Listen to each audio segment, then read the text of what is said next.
ನಮಸ್ತೆ. ನಾನಿವತ್ತು coconut rice ಮಾಡ್ತಾಯಿದ್ದೀನಿ. ಅದಕ್ಕಾಗಿ ನಾನು ಮೊದಲು ಕಡಲೆಬೇಳೆನ ತೊಗೊಂಡಿದ್ದೀನಿ, ಒಂದೆರಡು ಸ್ಪೂನಷ್ಟು. ನನಗೆ ಕಡಲೆಬೇಳೆ ಇದಕ್ಕೆ ತುಂಬ ಚೆನ್ನಾಗಿರುತ್ತೆ ಅಂತ ಅನಿಸುತ್ತೆ. ಹಾಗಾಗಿ ನಾನು ಕಡಲೆಬೇಳೆನ ಹೆಚ್ಚು ಇದಕ್ಕೆ ಬಳಸ್ತೀನಿ.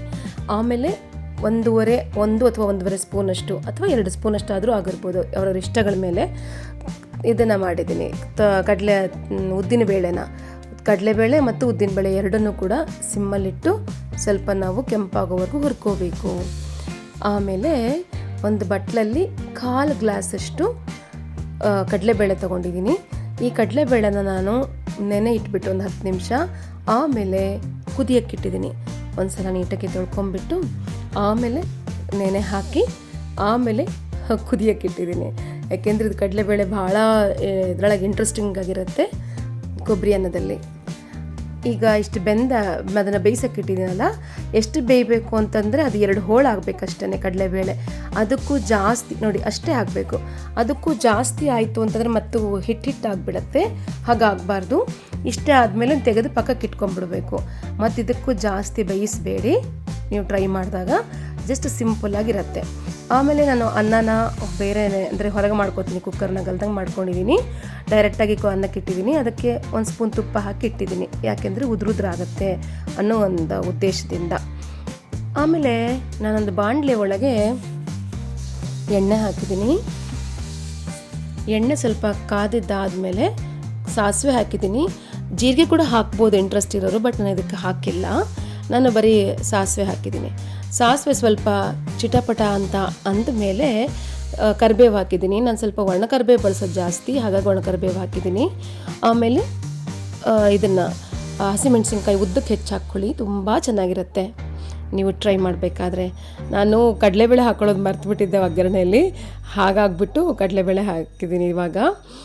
ಆಮೇಲೆ ಸ್ವಲ್ಪ ಡ್ರೈ ಫ್ರೂಟ್ ಹಾಕ್ಕೋಬೋದು, ಬಾದಾಮಿ ಏನಾದರೂ ಹಾಕ್ಕೋಬೋದು, ಬಟ್ ನನಗೆ ಇವೆರಡೇ ಅವೈಲಬಲ್ ಇತ್ತು ನಾನು ಮಾಡಬೇಕಾದ್ರೆ, ಹಾಗಾಗಿ ಇವೆರಡನ್ನೇ ಹಾಕ್ಕೊಂಡಿದ್ದೀನಿ. ಗೋಡಂಬಿ, ದ್ರಾಕ್ಷಿನ ಸ್ವಲ್ಪ ನಾವು ಒಂಚೂರು ಅದನ್ನು ಫ್ರೈ ಆಗಕ್ಕೆ ಬಿಡಬೇಕು. ಫ್ರೈ ಆಗಿದೆ ಅಂತಂದಾಗ ನಾವು ಕಡಲೆಬೇಳೆ ಬೇಯಿಸ್ಕೊಂಡಿರ್ತೀವಲ್ಲ, ಆ ಕಡಲೆಬೇಳೆನ ಇದಕ್ಕೆ ಹಾಕಬೇಕು. ಇಷ್ಟು ರುಚಿಯಾಗಿರುತ್ತೆ ಅಂದರೆ ಈ ಕಡಲೆಬೇಳೆ ನಿಜವಾಗ್ಲೂ ಯಾರನ್ನ ಬಂದಾಗ ಸ್ಪೆಷಲಾಗಿ ಮಾಡಿ ಭಾಳ ಇಷ್ಟಪಡ್ತಾರೆ. ಅದು ಸ್ವಲ್ಪ ಆಗಿದೆ ಅಂತಂದಾಗ ನಾವು ಕೊಬ್ಬರಿ ಹಾಕಬೇಕು. ನೋಡಿ ಒಂದೇ ಹೇಳ್ತೀನಿ, ಇದೆಲ್ಲವೂ ಸಿಮ್ಮಲ್ಲಿ ಮಾಡಿ. ಜೋರಾಗಿ ಇಟ್ಬಿಟ್ರೆ ಮತ್ತು ಸೀದೋಗಿಬಿಡುತ್ತೆ, ಸೀದೋಗಬಾರ್ದ ಕಾರಣ ಸಿಮ್ಮಲ್ಲಿಟ್ಟೆ ಇವೆಲ್ಲ ಮಾಡಬೇಕು. ಕೊಬ್ಬರಿ ಹಾಕ್ಬಿಟ್ಟು ಸ್ವಲ್ಪ ಕುದಿಸೋಕ್ಕಿಟ್ಟಿದ್ದೀನಿ. ಅದು ನೋಡ್ರಿ ಕುದ್ದು ಸ್ವಲ್ಪ ಹಾಲು ಹಂಗೆ ಬಿಡುತ್ತೆ, ಅದೇ ಟೇಸ್ಟ್ ಕೊಡೋದು. ಹಂಗೆ ಹಾಲು ಬಿಟ್ಟ ಮೇಲೆ ಸ್ವಲ್ಪ ಉಪ್ಪು ಹಾಕಿದ್ದೀನಿ. ಆ ಉಪ್ಪು ಹಾಕಿ ಕಲಸಿ, ಈ ಟೈಮಲ್ಲಿ ಉಪ್ಪು ಹಾಕಿ ಮತ್ತು ಅನ್ನ ಕಲಸಿದ ಮೇಲೆ ಹೆಚ್ಚು ಕಮ್ಮಿ ಆಗಿಬಿಡುತ್ತೆ. ಒಗ್ಗರಣೆಲಿ ಉಪ್ಪು ಹಾಕಬೇಕು. ಆಮೇಲೆ ನಾನು ಕೊತ್ತಂಬರಿ ಹಾಕಿದ್ದೀನಿ. ನಾನು ಕೊತ್ತಂಬರಿ ಇವಾಗ ಒಗ್ಗರಣೆಲಿ ಹಾಕಲಿಕ್ಕೆ ಇಷ್ಟಪಡ್ತೀನಿ. ಎಲ್ಲ ಆದಮೇಲೆ ಕೆಲವರು ಹಾಕ್ತಾರೆ, ನಂಗೆ ಅಷ್ಟು ಇಷ್ಟ ಆಗಲ್ಲ. ಈ ಥರ ಹಾಕಿದ್ರೆ ಚೆನ್ನಾಗಿರುತ್ತೆ. ಅರ್ಧ ಹಸಿ ಇರುತ್ತೆ, ಅರ್ಧ ಬೆಂದಿರುತ್ತೆ, ಅವ ಭಾಳ ರುಚಿ ಕೊಡುತ್ತೆ ಅಂತ ಹೇಳಿಬಿಟ್ಟು ನಾನು ಕೊತ್ತಂಬರಿನ ಒಗ್ಗರಣೆಲಿ ಹಾಕಲಿಕ್ಕೆ ಇಷ್ಟಪಡ್ತೀನಿ. ಸಿಂಪಲಾಗಿರುತ್ತೆ, ಭಾಳ ಟೇಸ್ಟಿ ಇರುತ್ತೆ. ಯಾರನ್ನ ಬಂದಾಗ ಕಲರ್ಫುಲ್ಲಾಗೂ ಇರುತ್ತೆ. ನೋಡಿ ಅನ್ನ ನಾನು ಆರಕ್ಕೆ ಇಟ್ಕೊಂಡಿದ್ದೀನಿ, ಒಂದು ಪ್ಲೇಟಲ್ಲಿ ಹಾಕಿ.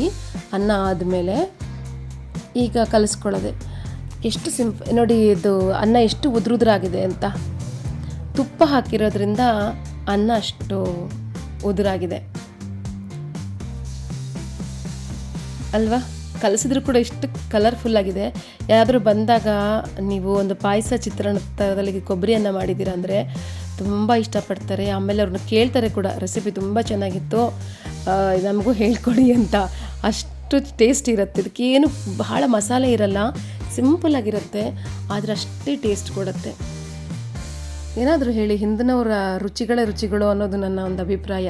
ಈಗಿನವ್ರದ್ದು ಅಲ್ಲ ಅಂತ ಅಲ್ಲ ಹೇಳ್ತಾ ಇಲ್ಲ, ಬಟ್ ಹಿಂದಿನವ್ರದ್ದು ಒಂಥರ ಡಿಫ್ರೆಂಟ್ ರುಚಿಗಳು ಅನಿಸ್ತದೆ ನಂದು.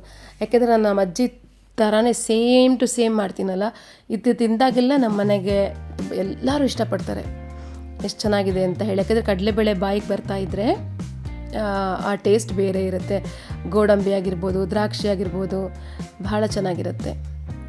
ನಾನು ಆಮೇಲೆ ಸ್ವಲ್ಪ ಪಿಸ್ತಾ ಹಾಕಿದ್ದೆ, ಹಾಗಾಗಿ ಅದು ಗ್ರೀನ್ ಕಾಣಿಸ್ತಾ ಇರೋದು. ಪಿಸ್ತಾ ಕೂಡ ಚೆನ್ನಾಗಿ ಇರುತ್ತೆ ಅಂತ ಹೇಳಿಬಿಟ್ಟು ಸ್ವಲ್ಪ ಚೆನ್ನಾಗಿ ಕಲಸಿ ಅದು ಆರ್ಲಿಕ್ಕೆ ಬಿಡಬೇಕು. ನಾವು ಕಡಲೆಬೇಳೆ ಉದ್ದಿನಬೇಳೆನ ಇದನ್ನು ಹುರ್ಕೊಂಡಿದ್ವಲ್ಲ ಅದನ್ನು ಮಿಕ್ಸಿಗೆ ಹಾಕ್ಕೊಂಡು ಪುಡಿ ಮಾಡಿ ಇಟ್ಕೊಂಡಿರಬೇಕು. ಅದು ಮಿಕ್ಸಿಗೆ ಹಾಕ್ಕೊಂಡಿದ್ದನ್ನು ರೆಕಾರ್ಡ್ ಮಾಡೋದನ್ನು ಮಿಸ್ ಆಗಿದೆ. ಹಾಗಾಗಿ ನಾನು ಅದು ಪುಡಿ ಮಾಡಿ ಇಟ್ಕೊಂಡ್ಬಿಟ್ಟಿದ್ದೀನಿ ಆಲ್ರೆಡಿ. ಈ ಥರ ಎಷ್ಟು ನಿಮ್ಗೆ ತೋರಿಸ್ತಾ ಇದ್ದೀನಿ ಎಷ್ಟು ಉದುರಾಗಿದೆ, ಎಷ್ಟು ನೀಟಾಗಿದೆ ಅಂತ ಹೇಳಿಬಿಟ್ಟು. ಇದು ಸ್ವಲ್ಪ ಚೆನ್ನಾಗಿ ಆರಿದೆ ಅಂತ ಅನ್ನಿಸ್ದಾಗ ನಾವು ಇದಕ್ಕೆ ಪುಡಿ ಹಾಕಬೇಕು. ಇಲ್ಲಿ ನೋಡಿ, ಇದಕ್ಕೆ ಪುಡಿ ಹಾಕಿದ್ದೀನಿ. ಈಗ ಕಡಲೆಬೇಳೆ ಉದ್ದಿನಬೇಳೆ ಪುಡಿ ಹಾಕಿದ್ದೀನಿ. ಪುಡಿ ಹಾಕ್ಬಿಟ್ಟು ಕಲಿಸ್ದಾಗ ಏನಾಗುತ್ತೆ, ಸ್ವಲ್ಪ ಆರಿದಾಗ ಅದು ಉದುರು ಇರುತ್ತೆ. ಇದು ಬೇಳೆದಲ್ವಾ, ಸ್ವಲ್ಪ ತರಿ ಇರುತ್ತೆ. ಅದ ಕಾರಣ ತಿನ್ನಲಿಕ್ಕೆ ಭಾಳ ಟೇಸ್ಟ್ ಇರುತ್ತೆ, ಭಾಳ ಡಿಫ್ರೆಂಟಾಗಿರುತ್ತೆ. ಸ್ವಲ್ಪ ಹಸಿಮೆಣಸಿನ್ಕಾಯಿ ಜಾಸ್ತಿ ಇದ್ದರೂ ಕೂಡ ಚೆನ್ನಾಗಿರುತ್ತೆ, ಖಾರವಾಗಿದ್ದರೂ ಕೂಡ ಚೆನ್ನಾಗೇ ಇರುತ್ತೆ ಇದರ ಟೇಸ್ಟು. ನೀವು ಒಂದ್ಸಲ ಟ್ರೈ ಮಾಡಿದಾಗ ಹೇಗೆ, ಒಂದು ವೇಳೆ ಟ್ರೈ ಮಾಡಿ ಚೆನ್ನಾಗಿ ಅನ್ನಿಸ್ತು ಅಂದರೆ ದಯವಿಟ್ಟು ತಿಳಿಸಿ ಹೇಗಿತ್ತು ಅಂತ, ಆಯಿತಾ? ಸೊ ನಿಮಗೆ ಈ ವಿಡಿಯೋ ಇಷ್ಟ ಆಗಿದ್ದರೆ ಖಂಡಿತ ನನಗೆ ಲೈಕ್ ಕೊಡಿ, ಶೇರ್ ಮಾಡಿ, ಸಬ್ಸ್ಕ್ರೈಬ್ ಮಾಡಿ, ಆಮೇಲೆ ಕಾಮೆಂಟ್ ಮಾಡಿ ಹೇಗಿದ್ರು ಕೂಡ. Thank you.